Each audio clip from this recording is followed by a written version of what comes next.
Welcome students, मैं परवीन बानो, व्याख्याता भारतीय ट्रिनिटी कॉलेज,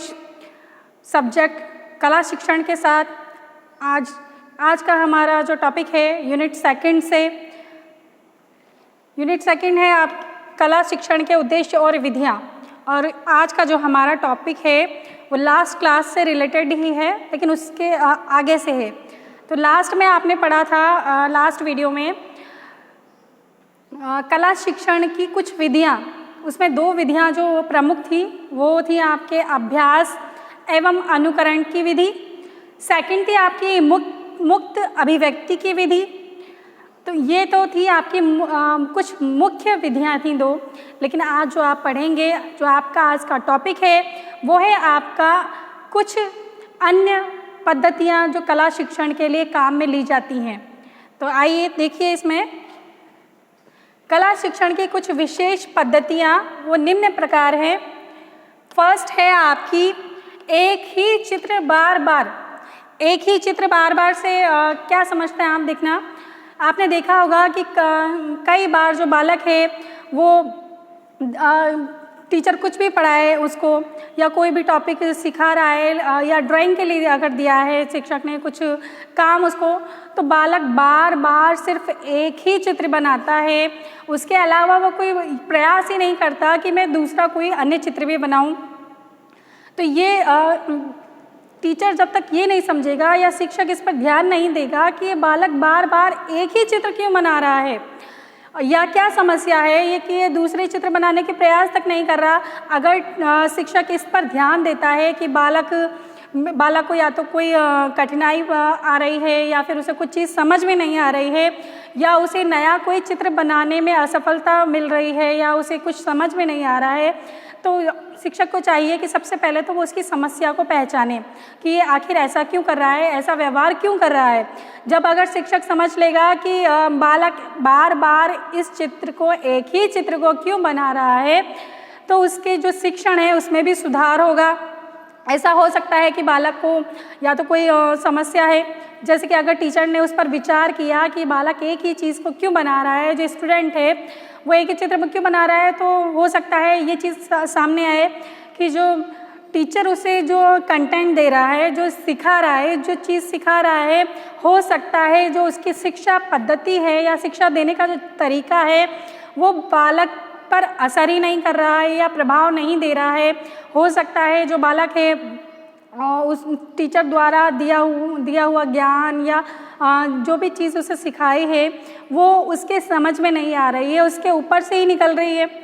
तो ऐसा इसीलिए हो सकता है कि बालक सिर्फ एक ही चित्र को वो बार बार बना देता है और कोई नया चित्र नहीं बनाता है। तो जब शिक्षक इस चीज़ को गहनता से अध्ययन करेगा छात्र के बारे में, तो उसे पता लगेगा और वो हो सकता है अपनी शिक्षा पद्धति में भी बदलाव करे, बालक को किसी और तरह से सिखाने की कोशिश करे। अगर वो ऐसा करता है तो उसकी जो शिक्षा पद्धति है, उसकी जो पढ़ाने का जो तरीका है या समझाने का तरीका है, उसमें भी बदलाव आएगा और वो और थोड़ा प्रभावशाली भी होगा। तो इसीलिए देखो, ये बार बार चित्र बनाने की जो प्रवृत्ति है या जो समस्या है ये बालक की शिक्षा से संबंधित है, तो इस पर भी शिक्षक को ध्यान देना होगा। और अगर बालक बार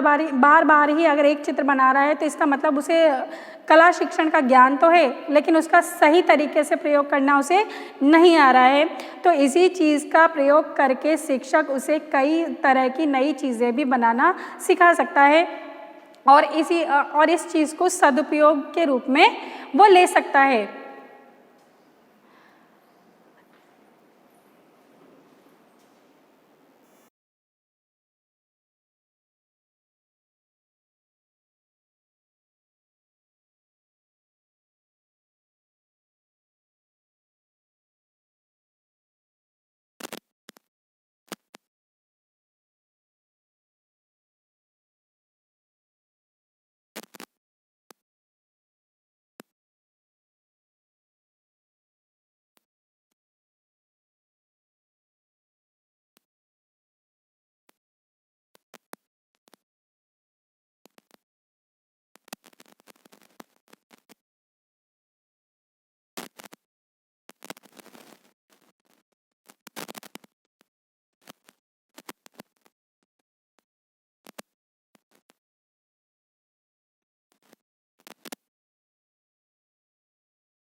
सिनेमा में कोई चित्र चल रहे होते हैं, उसी तरह उनके सामने, उनके मस्तिष्क में या उनकी बंद आँखों के सामने उस समय वो कहानी का चित्रण अपने आप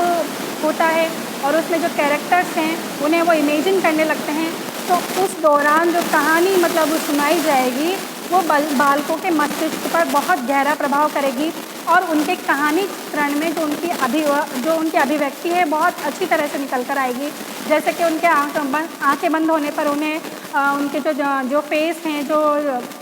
जो मुख मुद्राएं हैं वो भी अच्छी तरह से नज़र आएंगी। जो कलर्स हैं वो उनके मस्तिष्क के आंतरिक भावों को प्रकट करेगा। तो इसीलिए जो इस प्रकार कहानी चित्रण का शिक्षण आप कराएंगे या उनका जो प्रशिक्षण देंगे वो बेहद ही असरदार होगा और प्रभावशाली होगा और बालक उसमें अपने मन के भावों को प्रकट कर सकते हैं। अब हमारा जो थर्ड पॉइंट है कहानी चित्रण पद्धति है कला शिक्षण की। थर्ड पॉइंट है हमारा चित्रों के लिए जो टॉपिक है वो हम कैसे सेलेक्ट करेंगे। तो देखो हमेशा ये ध्यान रखना चाहिए कि चित्रों का जो टॉपिक है या विषय है कुछ इस तरह से होना चाहिए जो बालक अपने दैनिक जीवन में दिखता हो या उसकी ज़िंदगी से रिलेटेड हो या वास्तविकता से रिलेटेड हो। अगर उसने ऐसी चीज़ देखी होगी या उसने ऐसा कोई दृश्य देखा होगा अपने गुजरते हुए समय में तो उसको वो चित्रण करने में काफ़ी आसानी होगी और वो उससे रिलेटेड अपनी भावनाओं को वास्तविकता के साथ में चित्र द्वारा प्रस्तुत कर सकता है। तो इसमें कुछ पॉइंट्स हैं या कुछ मतलब चित्रों के विषय हैं जो मैं आपको यहाँ पे बता दे रही हूँ। तो इस तरह से आप भी बच्चों को जब कक्षा में आप पढ़ाने जाएंगे तो कुछ इसी तरह के टॉपिक्स आप बच्चों को देंगे ताकि बच्चे अपनी क्रिएटिविटी दिखा सकें। तो यहाँ पे देखिए जैसे कि फॉर एग्ज़ाम्पल माता पिता के साथ सैर पर जा रहे, यानी कि आप जो बालक है वो माता पिता के साथ सैर पर जा रहे हैं, उस सीन को या उस दृश्य को आप चित्र बनाने के लिए दे सकते हैं। सेकंड है देखो सारा परिवार खेत में धान लगा रहा है, तो एक किसान के परिवार का जो पूरा दृश्य है ये आप बच्चों से चित्रित करवा सकते हैं। क्योंकि आपने देखा होगा जो मोस्टली भारत के जो लोग हैं वो ज़्यादातर गाँव से रिलेटेड हैं और बच्चे चाहे कोई सा भी मतलब छुट्टी का समय हो वो अपने दादा दादी हैं, नाना नानी हैं या रिश्तेदार हैं उनके घर पर ज़रूर जाते हैं। और ज़्यादातर जो बच्चे हैं उनके पेरेंट्स, उनके जो ग्रैंड पेरेंट्स हैं वो किसान होते हैं या गांव में रहते हैं। तो उन्होंने ये जो चित्र है, ये जो सीन है, ये जो दृश्य है ये उन्होंने वास्तविकता के साथ देखा हुआ होता है। तो इसीलिए वो इसका चित्रण बहुत अच्छी तरीके से कर सकते हैं। अब थर्ड है देखो उत्सव में जाना, वहाँ नट का खेल देखना। अब आपने देखा होगा कि जो दशहरा मेला लगता है या कोई और मेले लगते हैं तो उत्सव जब भी कोई त्यौहार होता है तो उससे रिलेटेड कुछ ना कुछ मेला ज़रूर लगता है और बालक जो हैं, छोटे बच्चे जो हैं उसमें जाने की ज़िद ज़रूर करते हैं पेरेंट्स से। तो पेरेंट्स उनको लेके भी जाते हैं माता पिता। तो बच्चा जो वहाँ पर उस मेले में जो भी दृश्य दिखता है या कोई खेल हो रहा है, कोई नट का खेल हो रहा है या कोई वहाँ नृत्य हो रहा है या कोई स्टॉल लगा हुआ है, कोई दुकान लगी हुई है, कुछ खिलौने वहाँ पर हैं, तो इस तरह की चीज़ों पर बच्चे हमेशा विशेष ध्यान देते हैं। तो इसीलिए आप ये एक टॉपिक भी बहुत अच्छी तरह से चुन सकते हैं। तो वहाँ पर जो भारत की संस्कृति है उसके बारे में भी आपको देखने का मतलब अवसर मिलेगा और बालक को उसको चित्रित करके समझने का अवसर भी मिलेगा। फोर्थ है आपका बाल सभा में भाषण देते हुए। इसमें आप स्कूल के अंतर्गत जब स्कूल में भाषण प्रतियोगिता होती है या फिर आपने देखा होगा कि जब बालकों की बारी बारी टर्न आता है उनका बोलने के लिए कुछ किसी भी टॉपिक पर, तो उस समय जो बच्चे ने कुछ भाषण दिया उस टॉपिक पर आप उनको चित्र बनाने के लिए कह सकते हैं। तो उसमें बच्चे की खुद की अभिव्यक्ति बाहर आएगी, वो उसने किस तरह से लोगों को समझाया, कितने लोग बैठे थे वहाँ पे, कौन गेस्ट कहाँ पे बैठे थे, वो कहाँ पर खड़ा था और उस समय उसकी जो मानसिक स्थिति थी वो किस तरह की थी, उसका जो आत्मविश्वास था वो किस तरह का था, ये सब वो अपने चित्र के द्वारा दर्शा सकता है। और नेक्स्ट जो आपका उदाहरण है वो है शाला में सामूहिक सफाई का काम। अब ये चीज़ आप तो व्यवहारिक रूप से करवा सकते हैं, जैसे कि आप बच्चों को बोलें या बच्चों के समूहों को बोलें कि आप विद्यालय में सफाई करें, और सफाई के साथ साथ जब आप वो एक साथ काम करेंगे तो उनको क्या परेशानियां आई, किससे झगड़ा हुआ या किससे किस तरह से तालमेल बिठाया उन्होंने, और किस तरह समन्वय के साथ उन्होंने पूरी जो अपनी जिम्मेदारी पूरी की, और सफाई कितनी अच्छी तरह हुई या सफाई होने के बाद क्या सुधार हुए। तो इस तरह के जो दृश्य के साथ में जितने भी पॉइंट्स बच्चों के सामने आए या उनके सामने जो भी समस्याएं आई, उनका चित्रण वो उस अपने चित्र में कर सकते हैं, और ये इससे क्या है, उनमें सामूहिक एकता की भावना का भी विकास होगा। अब आपने देखा होगा कि आप जो कभी कभी आपने देखा होगा कि बहुत सी बार जो बच्चों को टीचर्स हैं, आपके लिए इतना ही काफ़ी है कि आपने बच्चे को विषय चुनने में मदद की या उसको थोड़ा समझाने में और मोटिवेट करने में मदद की। अब ये ना हो कि आप उस पर विषय चुनने के बाद उसे उसी तरह का चित्र बनाने के लिए प्रेशराइज करें, ये गलत होगा। आप उसे अपने अनुसार चित्र बनाने की अनुमति दें। सिर्फ आपका काम है कि आप विषय को चुन लें कि बच्चे को कौन सा विषय बनाना है। अब आपने देखा होगा कि एक समूह में बहुत सारे बच्चे होते हैं या एक कक्षा में बहुत सारे बच्चे होते हैं, तो उसमें क्या होता है कि टॉपिक तो एक होता है लेकिन हर बच्चे की देखने का दृष्टिकोण अलग होता है। तो इसमें क्या करते हैं बच्चे कि क्लास के सभी बच्चे उस टॉपिक पर अलग चित्र बनाते हैं। तो आपके लिए एक बेनिफिट हो सकता है शिक्षक के लिए, आप कोई एक टॉपिक दे दें और या कोई एक कहानी बच्चों को पूरा करने के लिए कहें, तो जो कक्षा के पूरे बालक हैं वो अलग अलग कहानी के अलग अलग पात्रों का या अलग अलग दृश्यों का जब चित्र बनाएंगे, तो इस प्रकार आप उन चित्रों को जब आप दीवार पर टांगेंगे तो आपको देखने से पता लग जाएगा कि जो आपकी कहानी थी, इतने सारे बच्चों के अलग अलग दृष्टिकोण की वजह से या सोच की वजह से वो आपकी कहानी पूरी होने में बहुत आसानी होगी। अब हमारा लास्ट और फोर्थ टॉपिक है समालोचना। समालोचना ये कला शिक्षण की एक विशेष पद्धति है, ये शिक्षक को हमेशा ध्यान में रखनी चाहिए। अब समालोचना यानी कि आलोचना करना, किसी में कुछ गलतियां निकालना या कुछ कमियां बताना। तो आप इस चीज़ को इस तरह से समझ सकते हैं कि एक शिक्षक को हमेशा जब कला का शिक्षण कराया तो ये ध्यान में रखना है कि जो बच्चे ने अगर कोई चीज़ या कोई चित्र बनाया है, कोई कहानी प्रस्तुत की है चित्र के माध्यम से, तो आप ये ध्यान रखें कि उस चित्र का या उसके द्वारा किए हुए काम की जो समालोचना है या आलोचना है, आपको शिक्षक को नहीं करनी है। उस समय आप ये कर सकते हैं कि जो बच्चे ग्रुप में हैं, जो समूह में बैठे हैं, तो आप, क्योंकि बच्चे जो है अगर शिक्षक कुछ कहता है तो उनमें नेगेटिव भावना आ जाती है या उनमें कॉम्प्लेक्स होने लगता है। तो इस वजह से आप हमेशा ये ध्यान रखें कि जब बच्चे ग्रुप में हों तो उनके द्वारा बनाई हुई जो कहानियाँ हैं, कहानियों के जो चित्र हैं, आप उनसे कहें कि उन्हें दीवार पर लगाते हैं। जब वो दीवार पर लगी हुई चित्रों को देखेंगे और सभी बच्चे जब एक दूसरे के चित्रों को देखेंगे और उनमें तुलना करेंगे, तो उनकी तुलना करने से आपस में ही उन्हें ये पता चलेगा कि किसके चित्र में क्या कमी है या फिर किसने किस तरह की सही चीज़ नहीं बनाई है और क्या सुधार करना चाहिए था। तो इस तरह से बच्चे आपस में ही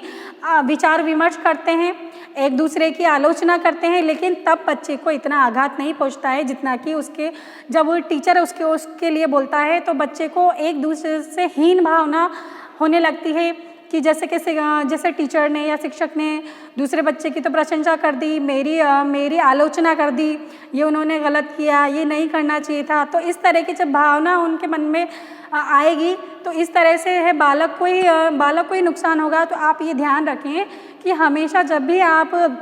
बच्चे को कुछ सुझाव दें या फिर आपको अगर उसकी कुछ कमियां बतानी हैं तो आप ग्रुप्स में ही बच्चे को ये कहें कि वो आपस में ही अपनी बनाए हुए चित्रों का मूल्यांकन करें। इससे कला शिक्षण में जो बच्चे जब आपस में कुछ चीज़ सीखेंगे, कुछ गलतियां बताएंगे दूसरों की, तो उनको भी कुछ उन गलतियों से सीखने का मौका मिलेगा और उनका जो मूल्यांकन है, जो उनका निरीक्षण करने की जो शक्ति है, उसमें भी सुधार होगा। और कला शिक्षण की ये जो कुछ विशेष पद्धतियाँ थी, इनके द्वारा जो कराया गया शिक्षण है वो भी बहुत कारगर साबित होगा और बच्चे में कुछ अच्छी क्वालिटीज़ उत्पन्न होंगी। ये टॉपिक आप हमारा यहीं ख़त्म होता है। अब आप इसका स्क्रीनशॉट ले लेना और अपने नोट्स टाइम टू टाइम साथ के साथ कंप्लीट करते जाइए।